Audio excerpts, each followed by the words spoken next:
Film की शुरुआत Freddy से होती है। फ्रेडी 28 साल का एक बहुत ही शर्मीला इंसान है। पैसे से वो एक डेंटिस्ट है और फिलहाल ब्लू कैफे में बैठा किसी लड़की के आने का इंतजार कर रहा था। इससे 5 साल पहले ही फ्रेडी ने मेरीशादी.com पर अपनी प्रोफाइल बना ली थी और उस दौरान उसने कई सारी लड़कियों को डेट करने की कोशिश की, पर सभी लड़कियों ने फ्रेडी के साई नेचर को देखते हुए उसे रिजेक्ट कर दिया था। आई थिंक लड़कियों को हम जैसे भोले वाले लड़कों से एलर्जी होती है। इस बार भी फ्रेडी जिस लड़की से मिलने आया था वो लड़की मीटिंग का बहाना बनाकर वहां से चली जाती है। कैफे का वेटर भी पिछले 3 साल से हर वीकेंड पर फ्रेडी को फालूदा सर्व करते करते थक गया था। फ्रेडी सिर्फ अपनी पर्सी आंटी के साथ ही कंफर्टेबल फील करता था। बचपन में फ्रेडी के फादर ने उसकी माँ और खुद को गोली मार ली थी और तब से पर्सी आंटी ही उसका ख्याल रख रही है।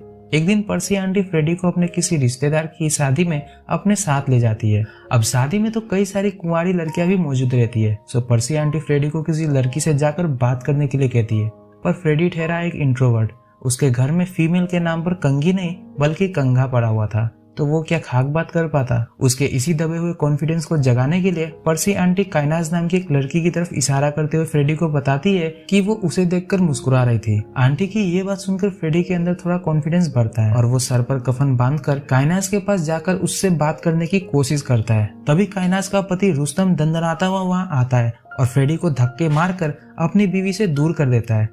रुस्तम को लग रहा था कि फ्रेडी उसकी बीवी के साथ फ्लर्ट करने की कोशिश कर रहा है, इसलिए वो अपनी बीवी को वहां से अपने साथ ले जाता है। इस कांड के बाद फ्रेडी का confidence level -negative to the infinity में चला गया था। अगले दिन काइनास अपना सड़ा हुआ दांत निकलवाने फ्रेडी के क्लिनिक में आती है। वो पिछली रात अपने हस्बैंड के बिहेवियर के लिए फ्रेडी से माफी भी मांगती है। फ्रेडी काइनास के सड़े हुए दांतों को देखकर उसे जल्द से जल्द एक्सरे करवाकर दोबारा कल आने के लिए कहता है। अगले दिन फ्रेडी समय से पहले ही अपने क्लिनिक पहुंच गया था। दरअसल वो काइनाज के आने का इंतजार कर रहा होता है। काइनाज आती है और देखते ही देखते फ्रेडी उसका सड़ा हुआ दांत निकालकर कूड़े में फेंक देता है। साथ ही साथ वो काइनाज को दोबारा कल क्लिनिक विजिट करने के लिए कहता है। काइनाज के जाने के बाद फ्रेडी अपने मेडिकल रिकॉर्ड से उसके घर का पता निकालता है और उसका पीछा करते हुए उसके घर तक पहुंच जाता है। वहाँ फ्रेडी को पता चलता है कि काइनाज का हस्बैंड उसे बहुत मारा पीटा करता था। फ्रेडी को यह सब देखकर बहुत गुस्सा आ रहा होता है, पर उस रात वो जैसे तैसे खुद पर कंट्रोल रखने में कामयाब हो ही जाता है। अब अगले दिन फ्रेडी अपने क्लिनिक में बैठा काइनाज के आने का बड़ी ही बेसब्री से इंतजार कर रहा था। 10:30 बजे की अपॉइंटमेंट थी, पर 12:30 बज जाने के बाद भी काइनाज का कहीं कोई अता पता नहीं था। फ्रेडी और इंतजार नहीं कर पाता और काइनाज को फोन करके उसके ना आने का कारण पूछता है, पर काइनाज उसे कुछ नहीं बताती।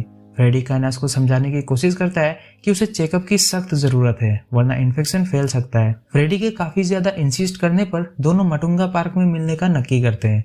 फ्रेडी काइनाज के चेहरे पर चोट के निशान नोटिस करता है, साथ ही साथ काइनाज के आंखों से आंसू भी बह रहे थे।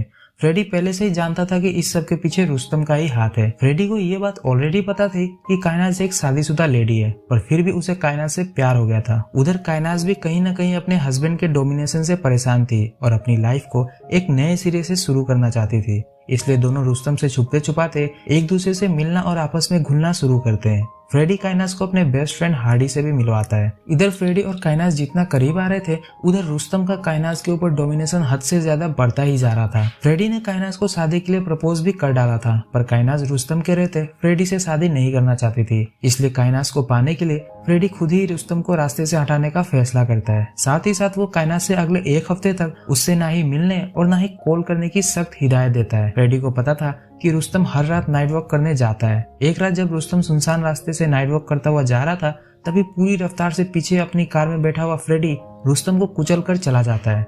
फ्रेडी को पता था कि अब इस कांड के बाद उसे अंडरग्राउंड होना पड़ेगा, इसलिए वो 1 हफ्ते के लिए करजत में स्थित अपने फार्म हाउस चला जाता है। ठीक 1 हफ्ते बाद फ्रेडी अपने कार की रिपेयरिंग करवाकर वापस लौटता है और सीधे काइनाज से मिलने उसके घर पहुंच जाता है, पर वहां उसे काइनाज का एक नया रूप देखने को मिलता है। फ्रेडी को समझने में देर नहीं लगती कि काइनाज ने अपने बॉयफ्रेंड रेमंड के साथ गुलछर्रे उड़ाने के लिए उसका इस्तेमाल किया। रेमंड ब्लू कैफे में एक शेफ था।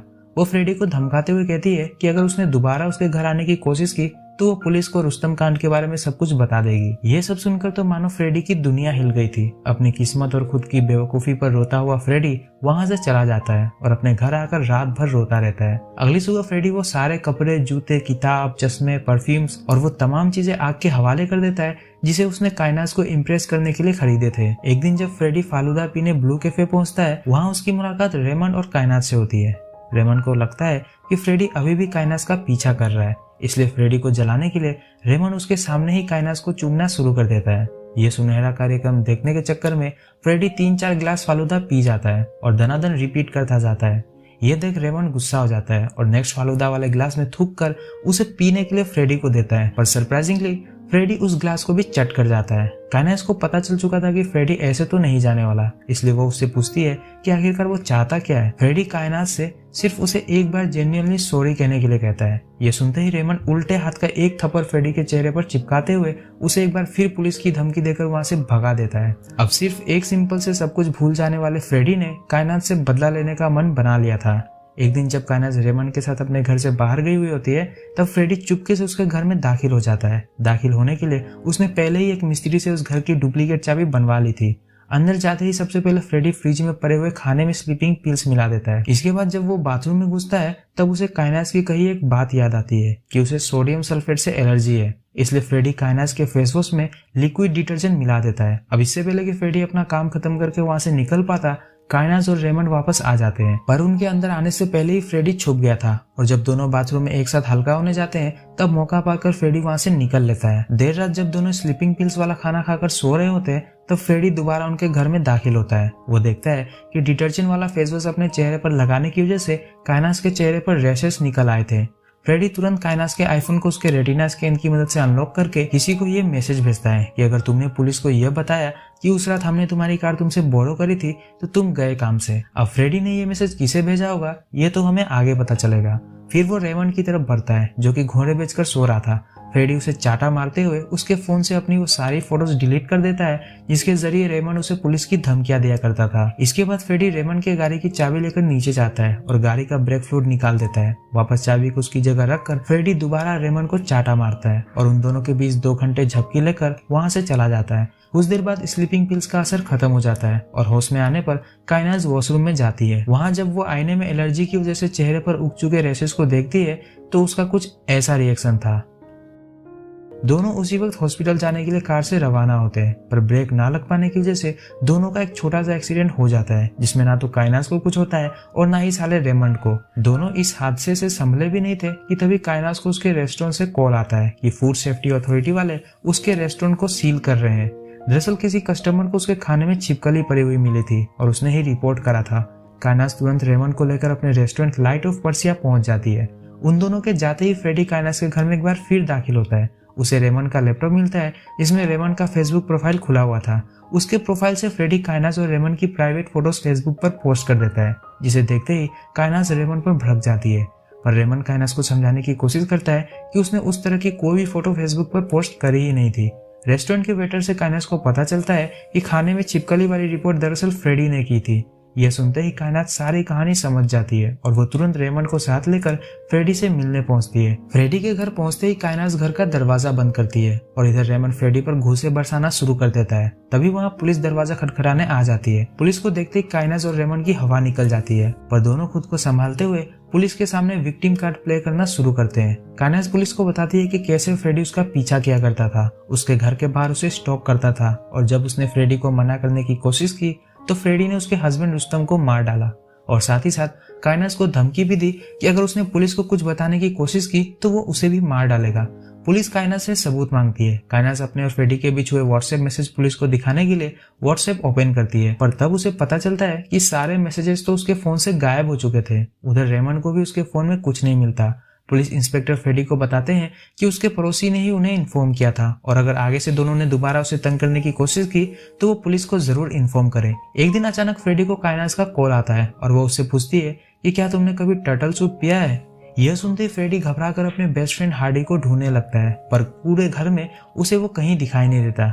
घर के बाहर लगे कैमरे की फुटेज चेक करने पर उसे पता चलता है कि रेमंड और काइनास उसके घर आए थे और अपने साथ हार्डी को ले गए। ये देखकर तो फ्रेडी अंदर से तड़प कर रह जाता है। उधर काइनास और रेमंड ने फ्रेडी से छुटकारा पाने के लिए उसे अपने रास्ते से हटाने का फैसला कर लिया था। इधर अपने दोस्त हार्डी के बिलोंगिंग्स को दफनाने के बाद फ्रेडी फार्म हाउस पर अपने रामू काका को कॉल करके उन्हें फार्म हाउस की साफ सफाई करके 1 हफ्ते की छुट्टी पर उन्हें उनके गाँव भेज देता है। फार्म हाउस पर जाने से पहले फ्रेडी रास्ते में पड़े एक भिखारी के पास जाता है और उसे कुछ पैसे देकर पुलिस स्टेशन भेजता है।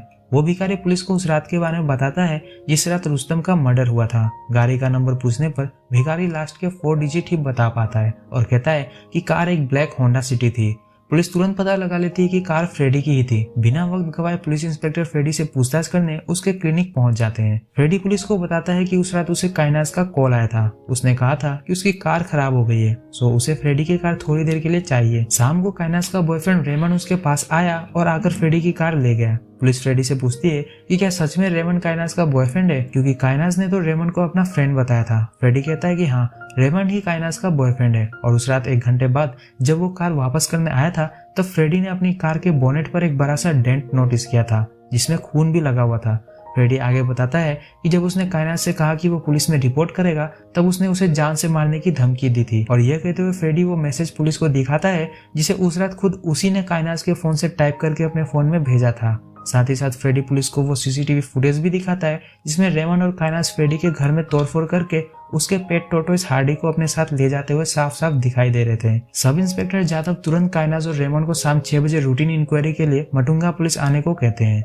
अभी काइनास ने कॉल कट ही किया था कि तभी उसे फ्रेडी का कॉल आता है। फ्रेडी उसे कहता है कि उसने पुलिस को सब बता दिया है कि कैसे रेमन ने उसके कार से रुस्तम को मारा था। काइनास को लग रहा था कि फ्रेडी मजाक कर रहा है, पर जब फ्रेडी काइनास से उसके फोन को चेक करने के लिए कहता है तब काइनास के होश उड़ जाते हैं। दरअसल काइनास को अब तक उस मैसेज के बारे में पता ही नहीं चल पाया था। साथ ही साथ फ्रेडी ने वो सीसीटीवी फुटेज भी भेज दिया था।